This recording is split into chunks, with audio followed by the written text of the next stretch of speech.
What hides behind the most famous smile in Hollywood? A charisma capable of lighting up an entire room, an energy that seems inexhaustible, and a dedication that defies death itself. But what if that smile is more than a gesture of friendliness? What if it's a weapon? And what if that dedication is the manifestation of a relentless obsession with control? Welcome to The Truth, Dark Psychology. Today, we're not analyzing an actor. We're deciphering a fortress, an iron mind that refuses to bend. If you're fascinated by the complex gears of the human psyche, subscribe, like the video, and prepare yourself. Because the truth is always more complex than fiction. Tom Cruise's charisma is not just a quality, it's an event. When he enters a room, the energy shifts. He possesses an almost supernatural ability to make each person feel like they are the center of his universe in that moment. The eye contact is intense, the smile is infectious, and the focus is absolute. This is not the passive friendliness of a typical movie star. It's an active and powerful projection of influence. He doesn't just hope to be liked. He commands the adoration of the public and the media with surgical precision, turning every interview and public appearance into a masterful performance of enchantment. From a dark psychology perspective, this type of extreme charisma is the most effective manipulation tool that exists. It functions as a deflector shield, disarming skepticism and criticism before they can even be formulated.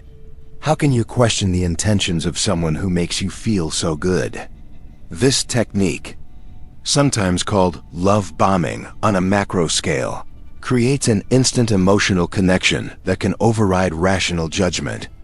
People aren't just listening to his words. They are immersed in the experience of his presence, a tactic that cult leaders and masters of persuasion use to create unquestionable loyalty and a solid power base. Cruise's genius lies in how he has fused his cinematic personas with his public identity. He isn't just an actor who plays heroes. He positions himself as a hero in real life. The Ethan Hunt who saves the world and the Tom Cruise who performs his own dangerous stunts become the Ethan Hunt who saves the world, and the Tom Cruise who subversundays the world and the Tom Cruise who performs his own dangerous stunts become the same entity in the public's mind. This deliberate fusion lends the credibility and admiration from his roles to his personal figure, making his beliefs and actions more palatable and even inspiring to millions who see in him the embodiment of unlimited human potential. However, this projection of relentless charisma raises disturbing questions about its authenticity. Can such intense and constant affection be genuine, or is it a perfectly fitted mask, worn to control the perception of others? When Cruise's attention shifts, those who were under his glow can feel a sudden emptiness, an abrupt drop that reveals the transactional nature of the interaction.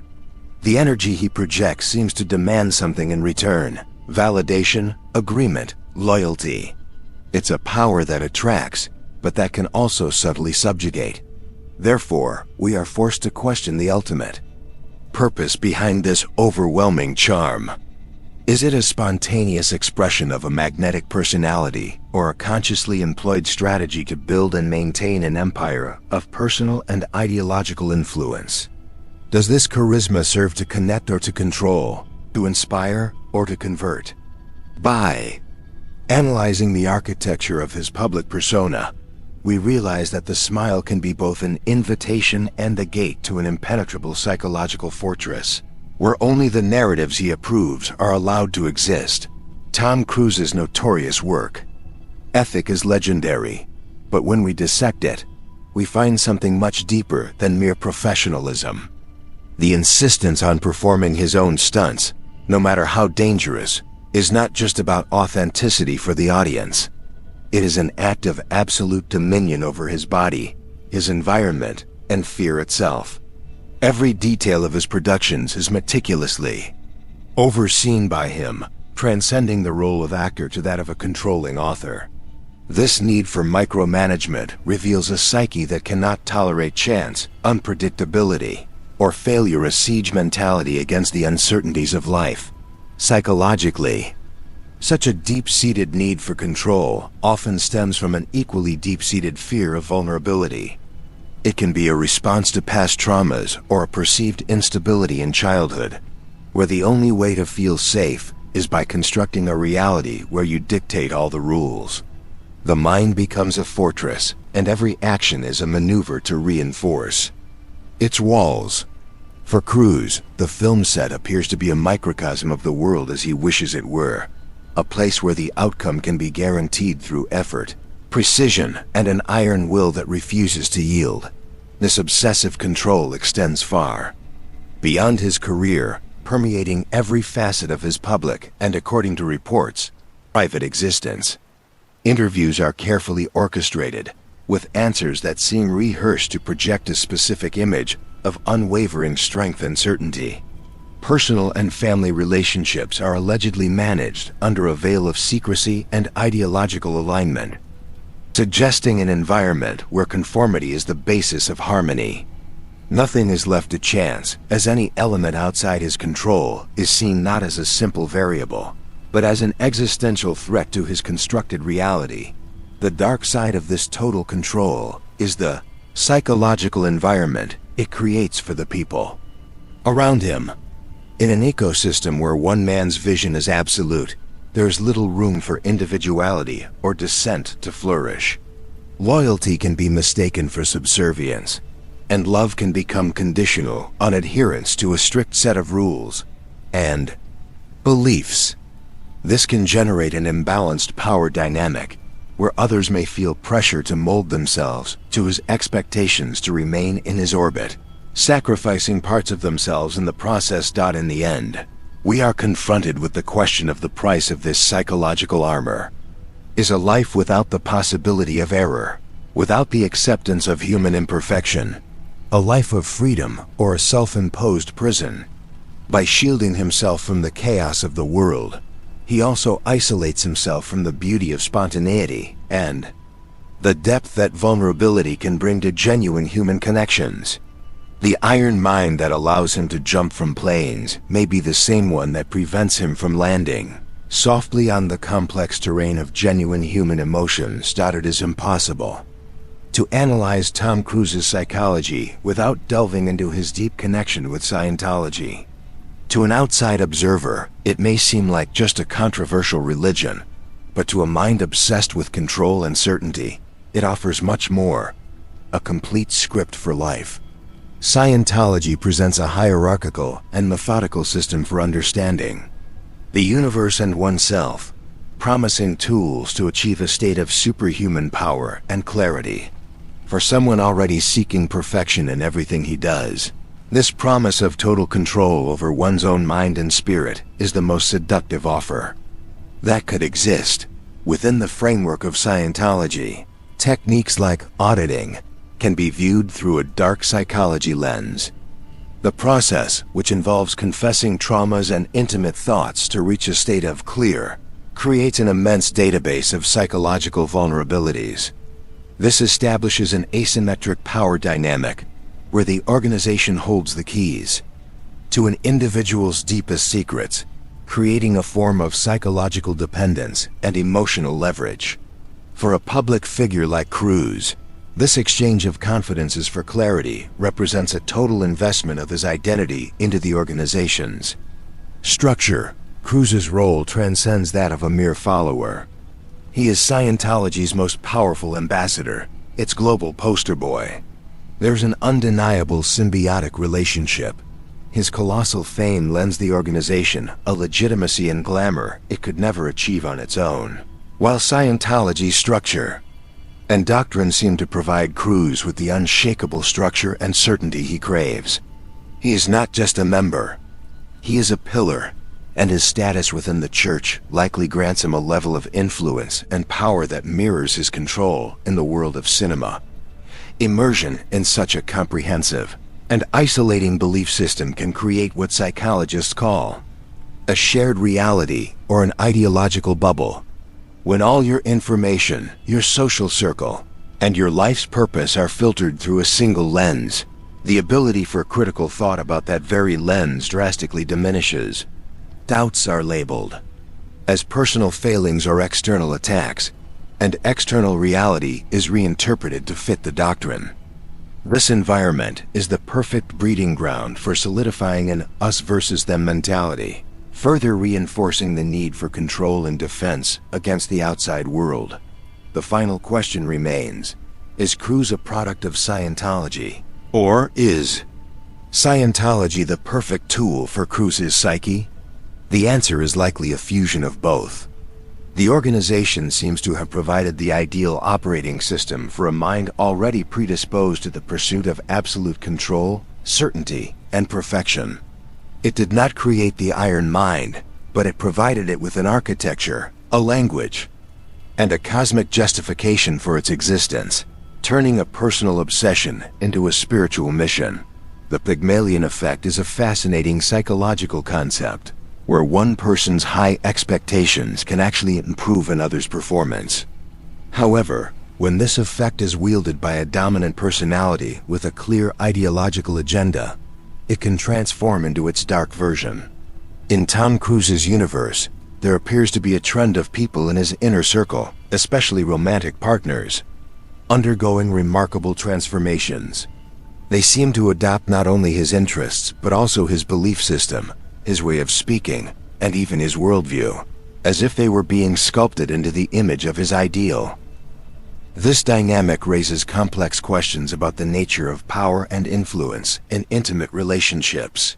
When an individual possesses overwhelming charisma, virtually unlimited financial resources, and unshakable conviction, the power balance is inherently skewed. The line between benign influence and subtle psychological coercion becomes dangerously thin. The desire to please such a powerful figure, to fit into his perfectly controlled world, can lead to a gradual self-modification where the other person's original identity begins to erode, to make way for a version that aligns perfectly with Cruz's. Imagine the psychological pressure of being in a relationship where your partner not only has strong opinions, but believes he has access to an objective truth and a path to spiritual perfection. Disagreement is not just a difference of opinion. It can be framed as a spiritual flaw or a weakness.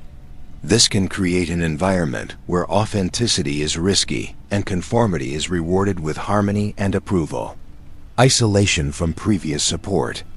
Systems like skeptical friends and family can further accelerate this molding process, leaving the individual increasingly dependent on Cruz's psychological ecosystem. This transformation can be interpreted in two ways. In the more generous view, Cruz is genuinely trying to help or improve the people he loves by sharing with them what he believes to be the path to a better life. However, from a dark psychology perspective, this can be seen as the ultimate extension of his need for control. If he cannot tolerate unpredictability on a film set, how could he tolerate it in his most intimate relationships? Molding others into his image ensures a predictable, harmonious, and above all, controlled environment. In the end, this dark Pygmalion is not about elevating the other to their best potential, but rather about transforming them into a reflection of the sculptor himself. The cost to the person being molded is immense: the loss of autonomy, the suppression of one's own identity, and living in a reality that was not chosen but imposed through irresistible influence. It is a form of control so subtle and powerful that the person may not even realize they are being sculpted until it is too late to remember their original shape. If this analysis is opening your mind, don't forget to like the video and subscribe to the channel.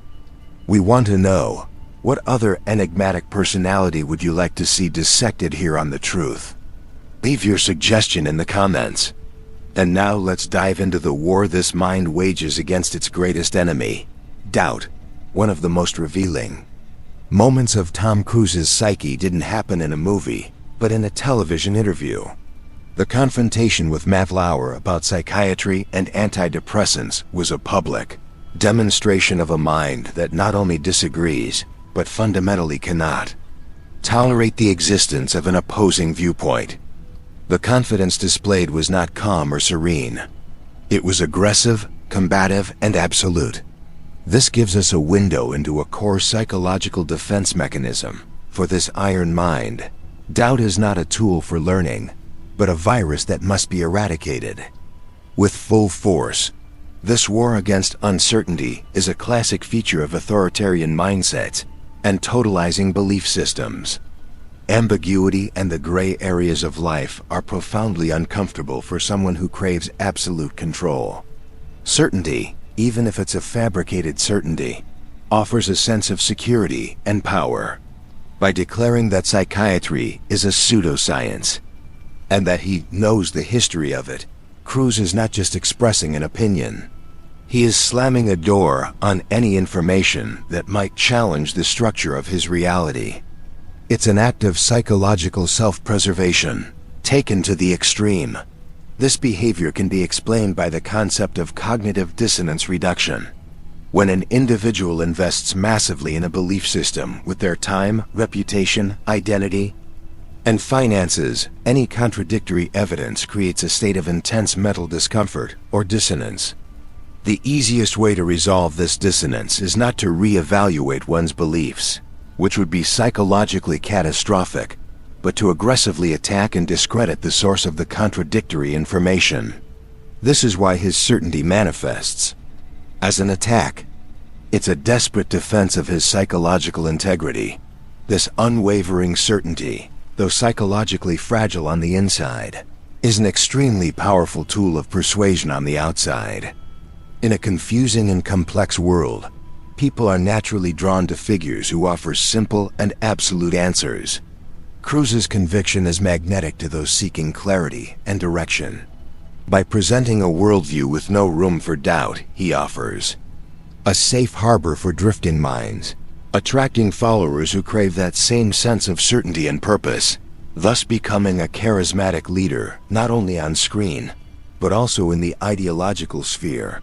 However, in the long run, a mind that refuses to doubt is a stagnant mind. The inability to question one's own beliefs prevents growth, adaptation, and the correction of errors. Living inside a self-built echo chamber, where only confirmation is allowed, leads to an increasingly distorted view of reality and a growing fragility in the face of unforeseen challenges. The war against doubt may provide a sense of power in the short term, but the ultimate cost is the evolution of the mind itself. There's no denying the magnitude of Tom Cruise's success. He's one of the last true global movie stars, a shrewd producer, and an actor whose dedication to his craft is virtually unparalleled. His iron will has propelled him to stratospheric heights of fame and wealth, building a legacy that will be remembered for generations. He embodies the idea that, with relentless focus and determination, human limits can be overcome. However, the purpose of dark psychology is not just to admire the brilliance of genius, but also to calculate its cost. The personal price of this extreme devotion appears to be immense.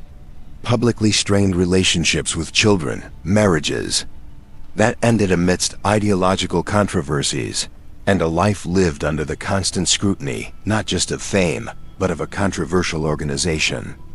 The need to maintain a facade of perfection and control at all times must be psychologically exhausting.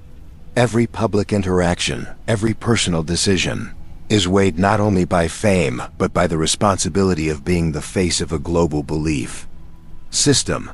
It's a pressure few human beings could withstand. This reality brings us to the concept of the golden cage. Cruz has achieved a level of power, wealth, and control that most people can't even dream of. He can shape worlds in cinema and to some extent in his own life. But is this freedom real? Or is he a prisoner of his own creation? He is chained to the persona he has built, to the belief system that sustains him, and to the incessant need to maintain control. The freedom to be fallible, to change one's mind, to be simply human, may be a luxury he can no longer afford. Asterisk. The psychological burden of being a symbol is different from the burden of being a celebrity. A celebrity is judged by their work and behavior. A symbol is judged by the integrity of the ideology they represent. Every action by Cruz is seen as a reflection of Scientology, and every criticism of Scientology is felt as a personal attack.